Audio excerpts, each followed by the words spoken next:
What's going on, Dolphins fans? It's Mitchell Renz from Chat Sports, and coming up here on today's show, we're going to get into some 2022 trade targets. Now, I get it. When you're the Dolphins and you got as much money as they can, hey, we can make it rain, right? So what you're going to see here on today's show is 7 players and bigger name players that I would say if I was inside the Miami War Room, if I was inside of that front office, I'd be like, these are guys we need to target. And I'm also just going to tell you right now, I also threw in a few quarterbacks a little bit later on in case you decided to upgrade from Tua. Let's go to the first player coming up here. It's the offensive tackle from the Houston Texans. You're like, wait a minute. We've already had this guy on our team. And I'm going to say, yes, you're right. Laremy Tunsil. When you look at reports and you see that a Tunsil trade is inevitable, that's already come out. He does have 2 years left on his current deal. But we're going to bring up offensive tackles because the Miami Dolphins last season had the worst offensive line in the National Football League, and if you're trying to protect Tua, you got to start building those tackles a little bit better. If they do go out and make this deal, you owe Tunsil $17.85 million in 2022, $18.5 million in 2023. That is a total of $36.35 million. Last season, Tunsil did not play up to that number. I could also say it's probably because the Houston Texans were an absolute dumpster fire, and he's like, you know what, man, I'm just not really into it. If he does go out and play the way that he did in 2020, 2019, he's a good pass-blocking offensive tackle. In fact, probably one of the best ones in the National Football League. It is a little bit of money, but the Dolphins have money to spend. Let's go to the next guy here. Let's just say Tunsil's a little bit too expensive, and you want to go out and get Andre Dillard, the offensive tackle of the Philadelphia Eagles. He was a first-round pick in 2019. He's got 1 year left on his deal, and Miami would owe him $2.2 million in 2022 if they go out and trade for him. If I was Dillard, I would see this as a great opportunity to try to get out of Philadelphia. He hasn't been playing, not because he hasn't been good, but the guys who went ahead of him or playing above him, they have been playing very well. For Dillard, he has that upside. He's 6'5", 315 pounds, has not really had too much, I'll say, playing time. Last season was graded out 69 overall according to PFF. Allowed only 1 sack. All I'm saying is this, if you're looking for a cheaper option, Andre Dillard could definitely be that dude. So let's say you got to pick one, okay? Would you want to spend $17.85 million on Laremy Tunsil? More than likely going to have to give up a hefty draft pick. Or Andre Dillard, type AD. Let me know what y'all are thinking down in the comments. Let's now go to the wide receiver position. Jarvis Landry is the first name, and it's been a name that I've actually brought up here before on this show. He's been linked to some trade rumors. He actually could end up getting cut because the Browns just don't want to pay him all that money. Now, if they were to go out and make this deal, they would own $14.3 million in 2022. Landry is coming off a season where he battled a few injuries, had only 570 receiving yards. I believe he had, 52 catches, and it goes from a long time when Landry was just I'd say the focal point of the Miami Dolphins offense from, it was like 2014 to 2017 at that point. You're not going to get that type of production, but I have noticed Tua likes to throw the ball in the middle of the field. He likes those intermediate routes, and Landry has pretty sure hands. So if you have Jalen Waddle, Jarvis Landry, maybe decide to bring back Mike Gesicki, I can understand all of it. Though, I would rather sign him than go out and trade for him. If the Dolphins do go out and they make any big splashes, then, seriously, we're going to be making a video about it. And I was waiting for maybe a chuckle here in the office. I got nothing. I got Trace picking his nose. So if you want more free Dolphins videos, turn on those notifications and hit that subscribe button. We've been putting out a lot of content, and I wanted to say major shout-out to everyone who is already subscribed because we crossed 21,000 subs. That is a major accomplishment. So I want to give a special shout out to Jacob Albus, Dale Dickey, Corey Moore, Chris Mahan, and then Jamie Nash. Much love to all of y'all. I appreciate you watching the show. If this is the first time you come across one of our videos, we're an interactive YouTube channel. So hit that sub button, comment down below because I'm going to take some of the loyal watchers and give you some shout outs. Let's go to the next position here. Our player, Calvin Ridley, the wide receiver for the Atlanta Falcons. I personally think that he's going to cost a second round, maybe a third round pick if you decide to trade for him. Ridley has made it vocal that he wants out of Atlanta. This past season, he dealt with some of his mental issues, played in only 5 games for the Falcons, but this dude in 2018 was drafted 26th overall out of Alabama. Love his ability to play.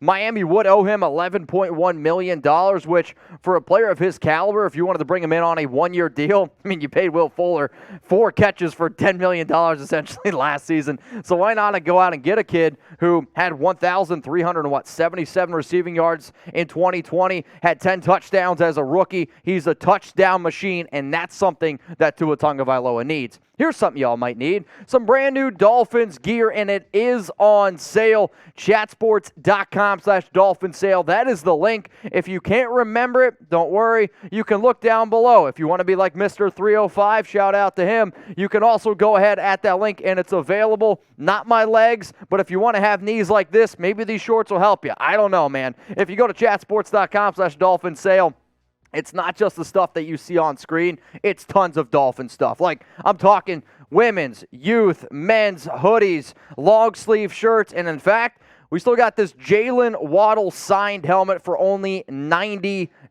I don't know about y'all. I think that's a pretty good deal right there. I'm going to do my best Bob Barker impression. You can't just bet $1, but please get your pets spayed or neutered, or you can just go ahead and get this nice little t-shirt here. Go out and play some golf. I don't know. It was a bit of a stretch. Chatsports.com/Dolphin sale. That is the link, y'all. Please go ahead. Get yourself set up. Maybe your significant other forgot about you on Valentine's Day. Send her this link. We got you. Let's go to Brandin Cooks, wide receiver from the Houston Texans.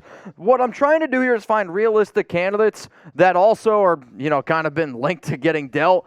Brandin Cooks has been traded 3 times, so if you're looking for a dude that knows how to get traded, Cooks is definitely this guy. However, he's actually pretty young on top of that. He's in the last year of his current contract. If the Dolphins were to go out and make this deal, it would cost him $13.7 million.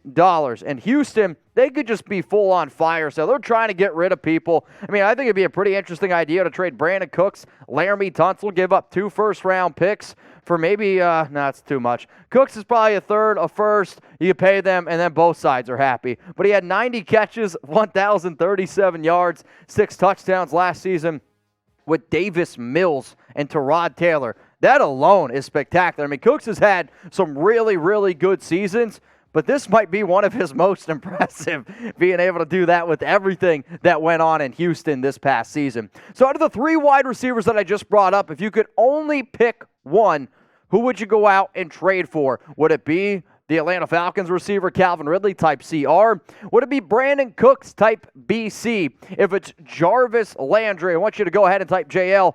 I think best bang for your buck, it's probably Brandin Cooks. Running back next up here, and I'm going to go with a big name that I know a lot of y'all are starting to get excited about. It's Christian McCaffrey. He has $44.8 million left on his contract, and there's been some reports out there that Carolina's at least willing to listen to deals. Now, if he's ended up traded, I think it happens after June 1st because if at all, just simply because some of the way that the money ends up working out. McCaffrey, though, he's played in only 10 games over the past 2 seasons, essentially made $30 million to play 10 games. I wish it was that easy, right? Unbelievable talent. Can run the ball between the tackles, can catch it better than any running back in the league right now when fully healthy. I mean, just back in 2019, he had 116 catches, broke Matt Forte's running back record for most receptions by a running back. I mean, he can do everything. And then if you want to say, okay, we have the money to go out and spend, you put it back there with Tua Tagovailoa. I mean, if I got to worry about Jalen Waddle, Christian McCaffrey, and then obviously you're going to have a lot of other picks and players brought in, I mean, that's a tough offense to try to stop, man. Plus, Mike McDaniel, last time I checked, he likes to run the football. Let's just say Christian McCaffrey, it's a little bit too rich for your blood. I always say on this show, I don't want to pay running backs. Why not Saquon Barkley, who he can catch the football, he can run it between the tackles, it would only cost you $7.2 million. And if you're looking for injuries, well, he's got them too, right? He's missed 18 games the past 2 seasons, only 1 year left on his deal. If you were to ask me Saquon Barkley or Christian McCaffrey, well, actually, I'll get into that here in just a second. But Barkley, he has unbelievable talent. Definitely has had plenty of injuries. 162 carries, 593 yards last year. I'm going to sit here and say that might be a little bit more to do with the Giants' offensive line, though you guys are like, Giants offensive line, hold my beer. Look at what the Dolphins have been working with. You're right. Talking about running backs might be a waste of time until they do fix their O-line. It's just sooner or later, right? It's got to be better. Can't be much worse than what it was last season. So out of the 2 running backs that I just brought up here, I get it. Both big name dudes. And if you don't want to go out and get one of these guys, there's some other people in free agency as well. Would you trade for Christian McCaffrey, essentially paying him, it's like $13 million over the next 4 years, type CM? You're also more than likely going to have to give up a first-round pick. At least I would want a first-round pick for him. And then Saquon Barkley SB for half the price. If the Giants could get a second-rounder, that would be pretty good. As much as I love McCaffrey, I actually probably going to go with Saquon Barkley. I get it. The Dolphins have said that they are going to stick with Tua Tagovailoa, but you're not doing your job as a front office if you don't at least pick up the phone and make a few phone calls here and there. Because if Aaron Rodgers, Russell Wilson, or Deshaun Watson say, you know what? Maybe I want to play in Miami. And if you're like, nah, we got Tua, dude, you're drunk. Get out of here. Because let's face it, if you can upgrade at that position, you absolutely have to do it. I don't think it happens, but if the Dolphins want to look into that, and you're probably waiting, like, wait, there's another guy on screen. You're right. It's Jimmy Garoppolo. I threw him on here, $24.2 million. He's much better than Tua Tagovailoa, even though Tua might have higher upside because, well, we don't know exactly what he is yet. But Jimmy and his connections with Mike McDaniel, just 4 quarterbacks to keep in mind. So here's your opportunity. Be the GM. You could probably do a better job than Chris Greer. Should the Dolphins go out and trade for a quarterback, I want you to let me know. Try to wrap your mind around it. Type Y for yes or N for no. If you can upgrade, yes, and it's really as simple as that. I'm not saying you got to go out and break the bank for anybody, but if Aaron Rodgers wants to come, and you're like, all right, well, that sounds really bad. Don't put that on screen. If Aaron Rodgers wants to come to Miami, I should have said that. You can give up a first-round pick, maybe 2 first-rounders next year, go out and pay him a whole bunch of money, and then if you have a quarterback like Wilson, Watson, or Aaron Rodgers, dude, you're ready to win right now. Miami Dolphins draft targets coming at you here. What we're going to do is break down 7 names. Just do a quick little recap. You got Laremy Tunsil, the offensive tackle out of the Houston Texans. Got his start with the Miami Dolphins, fell into the draft, or maybe some people say some might have thought he'd go higher. I don't know. I tried to make a joke. Dillard, the offensive tackle from the Philadelphia Eagles. Another name to keep in mind if Tunsil's too much money. Christian McCaffrey, Saquon Barkley. McCaffrey still has 4 years left on his deal. Mike McDaniel, they're going to be looking for a running back. Maybe not somebody to just 100% feature, but if you have money to spend with the most cap space right now in the National Football League, go ahead. Make some money. Go ahead, spend it. Saquon Barkley, another dude, at $7.2 million. And then to wrap this thing up, you got Jarvis Landry, Calvin Ridley, and Brandin Cooks. Landry, obviously one of the more popular Dolphins players, got his start there a few years ago, ended up leaving. Calvin Ridley, I say you could probably throw a second-round pick at Atlanta, end up getting him. Didn't play a lot last season. And then Brandin Cooks, he's already been traded 3 times. He's been on 4 different teams. I'd say a third-round pick would be enough to go ahead and get Brandin Cooks into Miami. So, Dolphin fans, I want to know. Why? Because that's what Chat Sports does. We break content down for you. We give it to you for free, and we want to know what y'all have to say. So, out of those 7 players, and if there's more, if there's somebody I forgot, like Mitch, I can't believe you forgot that guy. Here's your opportunity. Let me know. I want you to go ahead and name a player that the Miami Dolphins should trade for this offseason.